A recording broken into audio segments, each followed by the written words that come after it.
क्या मुसलमान इतना कमज़ोर हुआ है कि सिर्फ अपने हम यहाँ पर एहतजाज कर रहे हैं, और एहतजाज करने से क्या फ़र्क पड़ेगा? हमने देखा है कि इंडिया के प्राइम मिनिस्टर को या इंडिया को जो all over the world respect मिलती है वो पाकिस्तान की नहीं है। इसके पीछे बड़ी रीज़न क्या है आपकी नज़र में? असल में सिस्टम सिर्फ जो है ना, यहाँ पे अब करंट सिनेरियो में ये देखा जाता है कि हमें जो इंडिया है ये बहुत बड़ी मंडी है, जितने भी इन्वेस्टर्स आते हैं वहाँ ऐसे ही हर अरे गहरे कुत्ते बिल्ले को आप अपने मुल्क में घुसाएंगे, वो क्या जो उनके राइट विंग है वो सही कहते हैं एक लिहाज से कि थर्ड वर्ल्ड के शिट होल को आप अंदर लाओगे तो आप आपके फर्स्ट वर्ल्ड कंट्री भी थर्ड वर्ल्ड कंट्रीज बन जाएंगे। दुनिया क्या कोशिश कर रही है? दुनिया उतर रही है चांद के ऊपर। वो कह रही कि यार यहाँ नई दुनिया को हम डिस्कवर करें कि वहां पे क्या हो रहा है। जो चांद गाड़ी होगी या जो भी लैंड करेगी उसके ऊपर फ्लैग मेरे मुल्क का लगा होगा। सर, शहबाज शरीफ साहब ने कहा कि हमारे पास पैसे नहीं है, वहीं कटोरा। मैं हकीकत पसंद हूँ, आपको भी ज़रूरत है थोड़ी हकीकत पसंद बनने की, जहाँ पर जज्बाती होकर नहीं, थोड़ा अकल देकर काम करने की ज़रूरत है।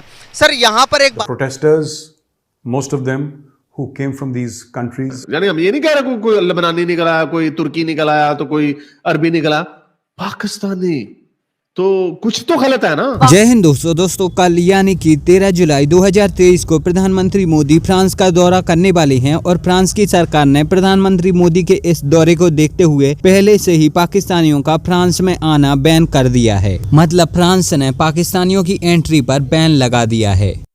मुसलमानों की रिस्पेक्ट, मुसलमानों की वैल्यू दुनिया के आगे कम क्यों होती जा रही है?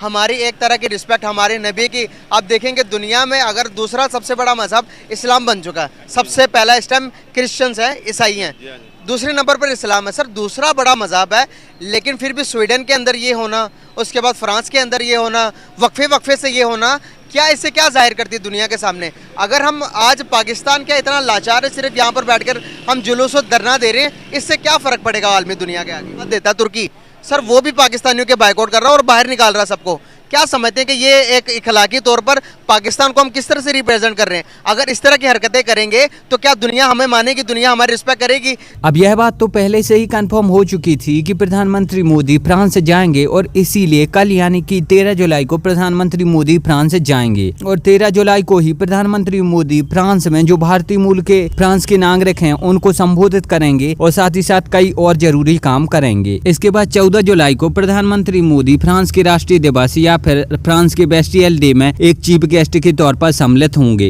इसी बीच प्रधानमंत्री मोदी और फ्रांस के राष्ट्रपति इमैनुअल मैक्रोन के बीच में राफेल डील को लेकर भी बातचीत हो सकती है और हो सकता है कि ये डील साइन भी हो जाए। फ्रांस के दौरे से लौटते वक्त प्रधानमंत्री मोदी एक रात यूएई में रुकेंगे। फ्रांस की सरकार ने प्रधानमंत्री मोदी की सुरक्षा को देखते हुए पाकिस्तानियों पर कड़ा प्रतिबंध लगा दिया है और फ्रांस की एम्बेसी ने फिलहाल पाकिस्तानियों को वीजा देना भी बंद कर दिया है। फ्रांस में क्योंकि दंगा फसाद बहुत ही ज्यादा बढ़ चुका है और इसीलिए फ्रांस की सरकार यहाँ पर ये चाहती है कि अब किसी प्रकार से कोई भी गलती नहीं होनी चाहिए। पाकिस्तान की मीडिया में भी इस बात पर चर्चा की जा रही है कि फ्रांस ने पाकिस्तानियों की एंट्री पर बैन लगा दिया है, जबकि अपने दोस्त भारत के लोगों को किसी प्रकार का कोई भी प्रतिबंध नहीं लगाया और वो बड़े ही आराम से फ्रांस में जा सकते हैं। तो देखो, इसका कारण ये है कि भारतीय मूल के ज्यादातर लोग आपको कहीं भी किसी प्रकार से कोई भी दंगा फसाद या फिर लड़ाई झगड़ा करते हुए नहीं दिखाई देंगे और भारत के लोग अगर किसी भी देश में जाते हैं तो वो ये बात जानते हैं कि हम अगर इस देश में आए हैं तो हमें इस देश की सरकार के नियम कानून का पालन करना होगा, क्योंकि हम उनके देश में हैं। जबकि जो पाकिस्तानी मूल के लोग होते हैं वो छोटी छोटी बातों पर लड़ाई झगड़ा करने लगते हैं, मारपीट करने लगते हैं, उनकी चर्च वगैरह जलाने लगते हैं, दुकानों में आग लगा देते हैं, तो इसकी वजह से वो सब देश गुस्से में आ जाते हैं। सर, एक सवाल यहाँ पर मेरा आपसे ये बनता है, क्या मुसलमान इतना कमज़ोर हुआ है कि सिर्फ अपने हम यहाँ पर एहतजाज कर रहे हैं, और एहतजाज करने से क्या फ़र्क पड़ेगा? क्या वजूहत है? मुसलमान इतने कमज़ोर हो गए हैं, क्या पाकिस्तान इतना कमज़ोर है कि अपना दिफा, अपने नबी का दिफा नहीं कर सकते हम? इंटरेस्टिंग होने वाला है, क्योंकि प्राइम मिनिस्टर नरेंद्र मोदी ने पहले यूएस गए, इजिप्ट के काफी ममालिक गए, लेकिन पिछले जो स्टैंडियोज थे वो हम जाके कवर करते थे कि वो चले गए, उनको इस तरह का प्रोटोकॉल मिला है, उन्हें इस तरह की मतलब अहमियत दी गई है, उनके साथ ये किया गया, उनके लिए ये किया गया, उनको ये गिफ्ट दिया गया, ये सब कुछ हम लोगों ने डिस्कस किया। लेकिन अभी आज का जो टॉपिक है, अभी प्राइम मिनिस्टर नरेंद्र मोदी को दावत समझने मिली है फ्रांस के लिए बेस्टाइल डे, जो कि मैं समझती हूँ और ऑलमोस्ट बेस्टाइल डे फ्रांस का बहुत अहम दिन है। उन पर उस दिन पर प्राइम मिनिस्टर नरेंद्र मोदी को बुलाया गया। और आई थिंक अगर मैं गलत नहीं हूँ तो प्राइम मिनिस्टर नरेंद्र मोदी से पहले इंडिया में एक प्राइम मिनिस्टर को बेस्टाइल डे पे बुलाया गया था फ्रांस में। तो आज अगर हम इस पर देखें तो फ्रांस में बहुत अहम दिन पे प्राइम मिनिस्टर नरेंद्र मोदी को इंडिया में सेलेक्ट किया गया, मतलब उन्हें दावत दी गई है। इस पर आपकी क्या राय है कि प्राइम मिनिस्टर नरेंद्र मोदी को हर जगह पे अहमियत मिल रही है? 9 साल से, पिछले 9 साल से हमारे भारत के प्रधानमंत्री मोदी जी ने जहां पर भी विजिट किया है वहां पर मान सम्मान और सर्वप्रथम वो देखे गए हैं। कहा अभी हमने इजिप्ट और मिस्र का देखा, मॉस्क का देखा, कई रिलीजियस प्लेसेस का देखा, दुबई में भी वो गए थे पूरी दुनिया के सबसे बड़े मंदिर का इनॉग्रेशन करने के लिए। तो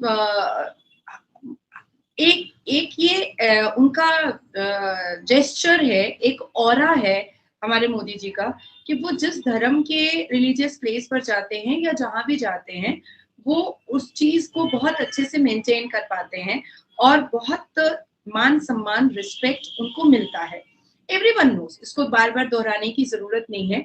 और आज वो जो फ्रांस का दौरा जो बन रहा है, अजित डोभाल जी भी वहां पर गए थे और वहां जा करके मिल करके आए हैं, वहां की पूरी चीजों को देख करके आए हैं। और 16 नवंबर 2022 को भी जो फ्रेंच जो प्रेसिडेंट हैं एमेनुएल मैक्रोन, उनके साथ लंच पर मुलाकात हुई थी उनकी। और जब G20 की समिट हो रही थी तो वहां पर उनके इंडोनेशिया के एक रिजॉर्ट में आइलैंड पर उनकी मुलाकात हुई थी 16 नवंबर 2022। अच्छा, अभी बहुत एक ये उठ रही है बात के क्योंकि अभी फ्रांस में वही मुसलमान, आपके पाकिस्तान के मुसलमानों को भी वार्न कर दिया गया है फ्रांस नहीं घुसने के लिए। तो ये एक मुद्दा उठ रहा था। उससे पहले मैं ये क्लियर कर दूं कि ये इतिहास है, ये बहुत बड़ा इतिहास है अनम, कि पहली बार नॉर्मली फ्रांस जो है अपने किसी सेलिब्रेशन पर या अपने किसी रिचुअल्स पर या अपने किसी कंट्री के बहुत बड़े दिन पर किसी फॉरेनर को, किसी बाहर देश के लोगों को as a guest of honour या चीफ गेस्ट नहीं रखता है। लेकिन हमारे भारत के प्रधानमंत्री को जो फ्रांस के नेशनल डे सेलिब्रेशन जो जुलाई 14 को है, उस दिन उनको as a guest of honour और चीफ गेस्ट बुलाया गया है। This is a very big thing.